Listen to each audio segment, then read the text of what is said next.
Hello மக்களே, welcome to ஹலால் kitchen recipes. இன்றைக்கி நாம் சிக்கனை வச்சு ரொம்பவே க்ரீமியான சிக்கன் கிரேவி செய்யலாம் வாங்க. ஃபர்ஸ்ட் நான் சிக்கனை க்ளீன் பண்ணிக்கிறேன். சிக்கனை நல்லா க்ளீன் பண்ணுறேன். நான் ஒரு 5லேருந்து 6 டைமாச்சும் க்ளீன் பண்ணிடுவேன். அப்போ தான் சிக்கனோட அந்த பச்சை ஸ்மெல் ஒரு மாதிரி கவுச்சி ஸ்மெல் இல்லாமல் இருக்கும். அதுக்காக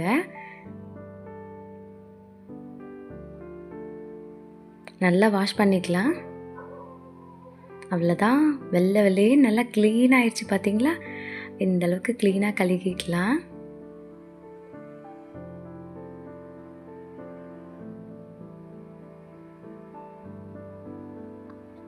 அவ்வளோதான், க்ளீனாக கழுகிட்டேன். ஓகே, இப்போ இதை வச்சு சமைக்க ஆரம்பிக்கலாம்.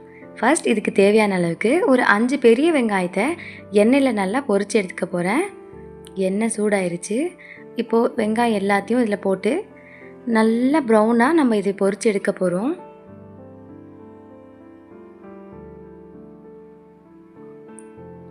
வெங்காயத்தை நல்லா கிளறி விட்டுக்கலாம். இது எண்ணெயில் நல்லா வதங்கட்டும். இதுக்கு சின்ன வெங்காயமும் யூஸ் பண்ணலாம், அதுவும் நல்லா டேஸ்ட்டாக இருக்கும். இன்றைக்கி நான் பெரிய வெங்காயம் தான் எடுத்திருக்கேன். வெங்காயம் பாதி வதங்கிருச்சு. இன்னும் நல்லா கோல்டன் ப்ரௌனாக மாறணும். ஏதோ இந்த அளவுக்கு இருந்தால் போதும். இப்போ இதை நம்ம ஒரு பாத்திரத்தில் தனியாக எடுத்துடலாம். இது ஆறுனதுக்கு அப்புறம் தான் நம்ம அரைக்க போகிறோம். வெங்காயத்தை எல்லாத்தையும் எடுத்துக்கிறேன்.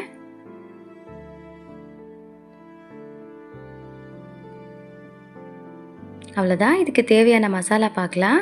நான் இன்றைக்கி 1/2 ஸ்பூன் கசகசா, 1/2 ஸ்பூன் சோம்பு, 2 பீஸ் பட்டை, 4 கிராம்பு, 1 ஏலக்காய், இது எல்லாத்தையுமே அதே பேனில் பொரிய விட்டுக்கிறேன்.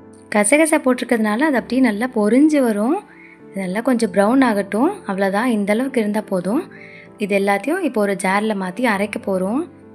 அதோட நம்ம வறுத்து வச்ச வெங்காயத்தையும் சேர்த்து நல்லா ஸ்மூத்தாக அரைச்சி எடுத்துக்கலாம்.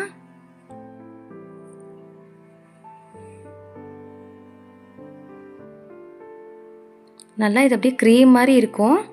இதோட 2 பெரிய சைஸ் தக்காளி, ஒரு பிடி கொத்தமல்லி இலை, ஒரு பச்சை மிளகாய், இது தனியாக ஒரு க்ரீன் சட்னி போல் அரைச்சி எடுத்துக்குவோம்.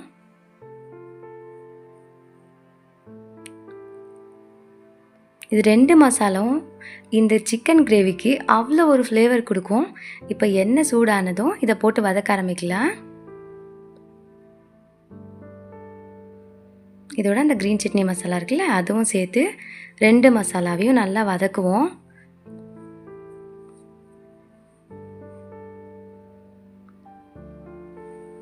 இப்போ இதுக்கு தேவையான அளவுக்கு இஞ்சி பூண்டு பேஸ்ட்டும் ஆட் பண்ணிக்கலாம். 2 ஸ்பூன் இருந்தால் போதும், கரெக்டாக இருக்கும். இந்த மசாலா ஃபுல்லாக நல்லா கைவிடாமல் கலருங்க, இல்லாட்டி அடி பிடிக்கிற மாதிரி இருக்கும். இப்போ இந்த டைமில் இதுக்கு தேவையான அளவுக்கு 3 ஸ்பூன் சிக்கன் மசாலா, 1 ஸ்பூன் வரமிளகாய் தூள், 1 ஸ்பூன் மஞ்சள் தூள், 1 ஸ்பூன் கரம் மசாலா தூள், இது எல்லாத்தையும் சேர்த்து இந்த மசாலாவோட நல்லா மிக்ஸ் பண்ணி விடலாம். இது அப்படியே விட்டுட்டு அடி பிடிச்சிரும். அதனால் கைவிடாமல் நல்லா கலருங்க. பச்சை ஸ்மெல் போகணும். அதோட நல்லா இது அப்படியே ஒரு க்ரீமாக ஒரு தொக்கு மாதிரி வதங்கி வரும். நல்லா எண்ணெய்லாம் திரிஞ்சு வரும் அதுலேருந்து. அப்போது நம்ம சிக்கனை ஆட் பண்ணிக்கலாம். சிக்கன் எல்லாத்தையும் நல்லா தண்ணி எடுத்து அதில் நம்ம மசாலாவில் போட போகிறோம்.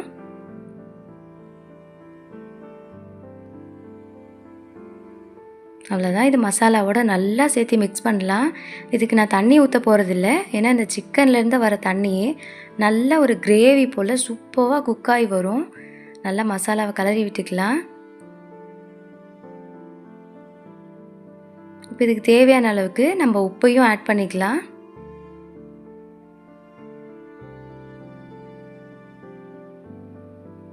ஃப்ளேம் நல்லா ஹைலியே இருக்கட்டும், சிம்மில் இப்போ வைக்க வேண்டியதில்லை. நல்லா இது மசாலா ஃபுல்லாக நல்லா கிளறி விட்டு இது அப்படியே தண்ணி விட ஆரம்பிக்கும். இந்த மசாலாவில் ஃபுல்லாக பார்த்திங்களா, இந்த அளவுக்கு இருக்கும். இந்த டைமில் மூடி போட்டு அடுப்பை மீடியமில் வச்சு ஒரு 10 நிமிஷம் நல்லா வேக விடலாம். தண்ணியே விடல, ஆனால் எவ்வளோ தண்ணி விட்டுருக்கு பார்த்தீங்களா. இது சூப்பராக கிரேவி போல் ரெடி ஆகிடுச்சு. நான் இது சிம்லேயே தான் இந்த டிஷ்ஷை வேக வைக்கணும். அப்போ தான் மசாலா ஃபுல்லாக அந்த கறியில் நல்லா பிடிச்சி ரொம்ப டேஸ்டியாக இருக்கும். நான் இன்றைக்கி குழம்பு வைக்க போகிறேன்.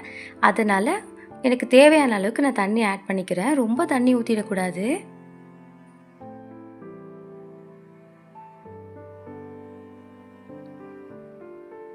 ஓரளவுக்கு திக்கா இது போல் இருந்தால் போதும். இந்த குழம்பு தோசைக்கு, இட்லிக்கு, பூரி, சப்பாத்தின்னு எதுக்கு போட்டாலும் செம்ம டேஸ்ட்டாக இருக்கும். சாதத்தோடவும் நல்லாயிருக்கும்.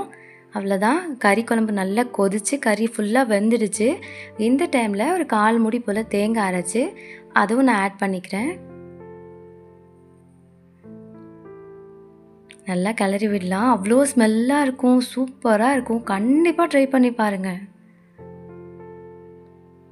தேங்காய் ஆட் பண்ணிவிட்டு கொஞ்ச நேரம் மட்டும் இதை கொதிக்க விடலாம். அப்போது நான் சிம்மில் தான் வைக்க போகிறேன். ஃப்ளேம் ஹையில் இருக்கக்கூடாது. இப்போ ஒரு மூடி போட்டு 5 நிமிஷம் நான் சிம்லேயே வைக்கிறேன். அவ்வளோதான், நல்லா எண்ணெய் திரிஞ்சு வந்திருக்கு பாருங்கள்.